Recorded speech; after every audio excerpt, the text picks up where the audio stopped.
Wow, hello mga kaibigan. October 28, 2023. At hapon tayo mag-update ngayon. Isang maaliwalas na hapon po sa inyong lahat. Oras na naman para mabigay tayo ng maikling update kung ano na ang ganap dito sa ating eksperimentong tanim. So this time siguro mga kaibigan ay pagsasamahin ko na sa isang video para mas condense pa yung tawag doon, mas maiksiin natin. So basically po, from now on, from yung video po na to ay pagsasamahin na natin yung status ng ating green bell and then ng ating cucumber. So first, since dito tayo dadaan papasok sa green bell area, ay tingnan natin kung ano na ang mga ginawa natin sa ating green bell pepper. So kung ngayon po ay October 28, ika-ano na tayo, ika 15 days from transplant ng ating mga bell pepper. So nakikita nyo na ba guys, ayan, berde na, no? So nakano na, tapos na po tayo sa establishment stage. So change over na po tayo sa pagpapabulas. So kahapon, ika 14 days, naglagay na ako ng gaganito lang, siguro mga 3 grams to 5 grams ng Unique 16. Kasi nag-a-add na tayo ng konting nitrogen paunti-unti. So, but then, kinokontrol pa rin natin yung bigay ng tubig para matrain natin yung ugat na mag-seek, no? Mag-go deeper dun sa ating soil. Yun kasi yung kanyang yung kanyang magiging foundation, no? And then dito sa ating Aristotle bell peppers, yan, tatlo na po yung deads. Ayun, no? 1, 2, 3. So as of October 28 ay meron na lamang tayong 300 na bell pepper na inaalagaan. So ano ba yung mga task natin ngayon? So ang task po ang ginawa ko po rito kaninang umaga ay nagsimula na akong mag-alis ng mga bulaklak. Especially po dito sa ating Aristotle na mga old seedlings na tinanim ko. Pero kahit na old seedlings po yan, makikita nyo po yung kanyang bulas. O yan, o. Ang ganda nung ang ganda po ng dahon. Yan. So maganda po yung dahon ng ating green bell. So far, maayos yung pagbulas niya. Saktong-sakto lang yung pagbulas.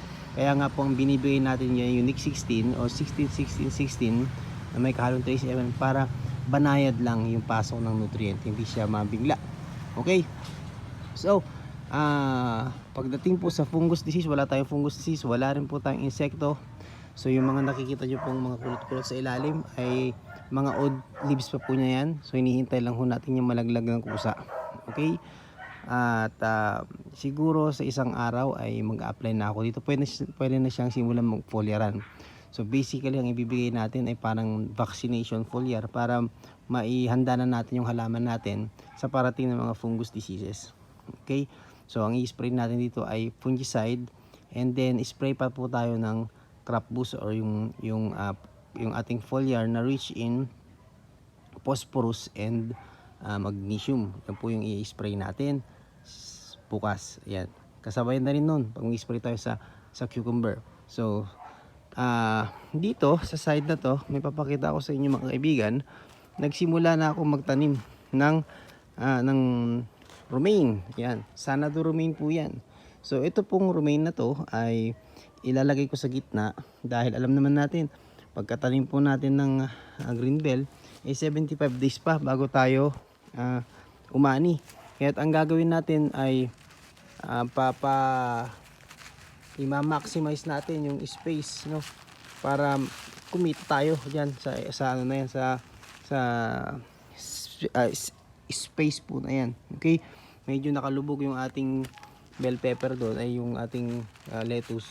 At lalagyan ko ng bato para lumabas yung dahon. So yan, transplant po tayo ng Sanadu, and then ayan, meron pa akong transplant na isang tray, meron pang 1/4 na tray doon sa kabila, and yun po yung gagawin natin dito. Naka-intercrop po tayo sa lettuce. Yung iba po nating lettuce nung kutin transplant, yung mga green ice lettuce, and then yan yung area natin ng zucchini. So malaki na rin, no? Tingnan nyo, nung sinimulan natin patubigan, bumulas na yung ating zucchini. Okay, going back po. So ang task natin ngayon dito ay yun nga, tutuloy ako pa maya after ko magawa yung quick video update na ito, ay itutuloy ko yung pagtatanim ng lettuce. So 1, 2, 3 hanggang 3 bed siguro matatamnan ko. And then bukas mag-i-spray na po ako ng fungicide, yung systemic muna ang ilalagay natin na fungicide. And then after ng systemic, mag-i-spray tayo ng Serenade. So any systemic fungicide will do. So ang gamit ko, meron ako ngayon ay Score. So humanap na lang kayo ng systemic fungicide na po pwede nyong gamitin. Okay? And then maglalagay din tayo ng systemic na insecticide. So that will protect ipoprotekta po nito yung ating halaman sa mga insekto, kasi at this stage medyo bumabango na yung ating bell pepper, lalapitan na po yan ng mga insekto. Okay? And isa sa gusto kong i-update sa inyo is yung ginawa natin dito sa ating banana. Okay? Yung una kong nilagay, gaya nga na sinare ko sa inyo from previous video, hindi siya nag-take effect, kaya gumamit ako ng mas matapang na herbicide. So pag hindi ko po kasi herbicide yan guys, hindi ko na mahuhukay yung bed, malalim po yung mga ugat at mga laman ng banana. Okay? Kaya ginawa ko na lang yung pong ating kawayan, pinutol-putol ko sa binabad sa herbicide na systemic. Okay? And then ibaon po sa talbos ng banana. So that's how you can get rid of that banana para hindi na po siya tumubo dyan. So far okay naman, effective, gumagana na yung ating in-apply sa kanya. So yan po yung update sa ating bell pepper. Ika 15 days ng ating bell pepper. Okay, now move tayo rito sa ating pipino. Actually ngayong araw ay ika 63 days ng ating pipino at ika-5 harvest po natin. Okay, so yan po yung pipino natin. Pag dumadaan ako rito, ganun pa rin naman, maganda pa rin naman yung leaves natin. Ayan, healthy pa rin. And nagpapalaki na ulit tayo ng mga bunga. Ayan, nagsimula na namang mag-form ng bunga dito sa lower part ng ating puno. Ayan. So yan po ngayon yung inaalagaan natin. So ngayong araw, ika 5th harvest, bumaba uli yung ating ani. So from last harvest natin, naka 22 kilos tayo and naka I think ilan ng 87 na piraso. Bumagsak siya uli, bumalik uli siya ngayon sa 6.5 kilos, 27 na piraso. So steady po yung grams per fruit natin, which is naglalaro sa around 200 grams. So yun yung pwede natin gawing benchmark kapag magko-compute tayo ng estimated harvest. Bumagsak yung ating harvest ng fruit dahil ewan ko kung bakit, kasi siguro tapos na yung lower part, dito na po tayo maghihintay sa bandang taas, bandang gitna. Saka yung top, makikita nyo nagtalbos-talbos sila. Hindi ko na matanggal yung talbos dahil mataas na siya, so hinahayaan ko na lang. Okay, so what we can expect from now is yung pong canopy na yan is magiging parang gubat na yan, magiging forest yan. Kaya from time to time, if you can manage, reduce po natin yung mga dahon para ma-manage natin yung ikot ng hangin.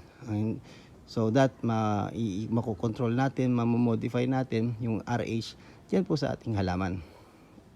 Okay, so yun, tuloy pa rin po tayo ng pagpapatubig, pagpapataba. Dodobling ko na po yung dosage ng ating fertilizer. The reason being is dahil medyo marami po yung bunga dito sa bandang taas. So I think baka po kulangin na yung nilalagay nating fertilizer ng timplada nung nakaraan. So dodoblehin na natin kasi alam natin na magiging doble rin yung requirement ng mga halaman. So bibigyan natin siya ng ayuda. So kahapon po nung naglagay ako diyan ng 1616, naglagay din po ako rito sa mga puno. Nag-broadcast din ako and then saka ako siya pinatubigan. Okay? So yan po yung ating pipino at 63 DAS. 63 nga ba? So 86, 5 plus 30, 35, 35 plus 28. O, diba? So ilan? 65? 65 pala, no? 65, 28 no? 28 plus plus ano ba? 25 plus 30. Di ba? 5 plus 30 plus 30, 35 plus 28, 63. Okay? 63 DAS. Di na marunong sa math mga kaibigan. Okay. So, dito sa side na to, no, isa sa noticeable ay dito sa side na to parang mayroong sakit na nabubuo. Ayun, no, parang parang naninilaw-nilaw siya.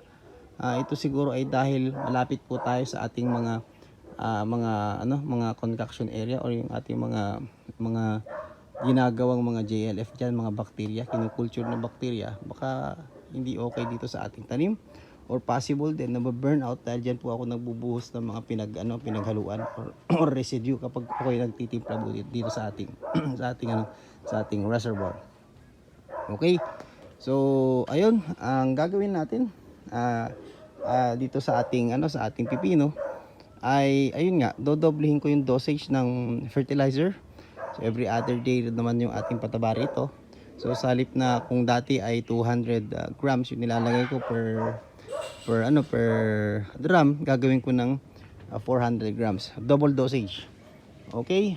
So dito sa ating bell pepper, of course, wala tayong double dosage diyan. So same pa lang kasi hindi pa naman po natin bibigyan ng maraming nitrogen yung ating halaman. 15 DAS DAT pa lang naman siya. So ang gagawin natin dito is pupunta tayo dito sa mga bunga ay mga usbong. Tingnan niyo po kung may bulaklak. Then aabort ko muna yung kanya mga bloom. Okay? Aalisin ko muna yung mga bulaklak niya para hindi siya mag-convert from vegetative to flowering stage. Ayaw po natin yun. Ang gusto natin ay ma-stabilize muna yung root mass. Mapalaki yung root mass dyan sa loob ng bed. Kaya nga kinokontrol natin yung patubig natin para yung ugat mapwersang maghanap, mag-seek ng water dyan sa loob ng bed. Okay? So yun mga kaibigan, yan po ang ating update so far dito sa ating greenhouse.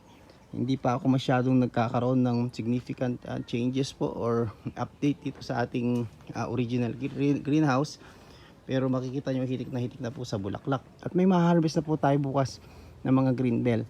So nakatulong yung paglalagay natin ng mga green bell dun sa ating compost kasi yung mga daga po hindi na po sila dyan kumukuha ng mga bunga ng green bell. Doon na po sa mga sa mga waste natin ng green bell, doon na sila kumakain. Okay? So yun yung isa sa naging paraan para hindi nila kainin yung mga bunga na dapat sana aanihin natin. Alright? So yun mga kaibigan, yun po ang update so far. Masayang araw po muli sa inyong lahat. Maraming salamat po sa pag-tune in. Kung ikaw po ay kung gusto mong makapanood o masundan yung journey natin from seedling to harvest at kung gaano natin katagal harvestan itong ating pipino, just subscribe and click the notification button, yung bell, para pag post tayo ulit ng update natin 2 days from now ay manonotify ka sa iyong email. So that's it mga kaibigan. Ako ay maghahalo na ng fertilizer para maibigay sa ating mga halaman para bukas ready to roll naman tayo sa farm. So bukas farm ako, kukunin ko lang po lang ng sultan, papakita ko sa inyo. Sa susunod kong video, papakita ko naman sa inyo yung taniman natin na sultan. So meron po tayong project doon para sa sa commercial production. So hindi na small scale katulad dito, medyo maluwang na po doon, medyo marami na yung alagaan natin, kahit iba pong approach yung ating gagawing method. So yun lang po. Maraming salamat ulit. Mag-ingat po kayong lahat. Magkita-kita po tayo ulit sa susunod na video. Bye-bye!